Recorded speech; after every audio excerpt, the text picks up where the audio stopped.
তো সবাই জানাই গুড মর্নিং। আর আজকে সকাল সকাল ঘুমে তুবড়ো হয়েছি না, কারণ ঠান্ডা দিন আয়া পড়ছে। তো ঠান্ডা দিন লাগে অল্প বিছনা থেকে ভালোই লাগে, তাইলে উঠে স্নান টান করলাম, কারণ একটা দোকানদারি মাসে স্নান টান করা হয়েছে মাস ডুবি।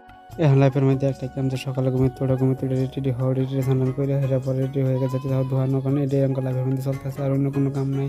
তো সকাল সকালে একটা ফটো ফ্রেমের অর্ডার পাইছিলাম, তো অর্ডারটা লাগিয়া দোকানে গেলাম। দোকানে যাইতে থাকলাম, দোকানে যাইতে গিয়ে দিয়ে দিনটা ঠান্ডা আছে, বৃষ্টি পড়তেছে ট্রলতে, তাই গল্প লেট হয়ে গেছে গা।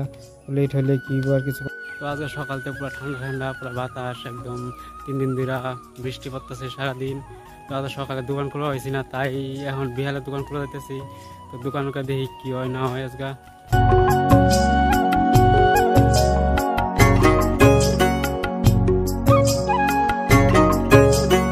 আমি তো দোকানে গিয়ে দিই ফটো ফ্রেম শেষ হয়ে গেছে, দাদার দোকানে ফটো ফ্রেম আছে। তো আম্মান গেলাম, গাম্মান গেলে দাদার দোকানে গেলে ফটো ফ্রেমটা লইলাম। তো আগের ফটোটা দেওয়া কিরম আছিল আর ওখানকার ফটোটা কেমনভাবে বানাইছি, যদি ভালো লাগে তো। তো আজকাল লাগে এইটুকুই থাক। তো দেখা হবে পরের ভিডিও। Good night.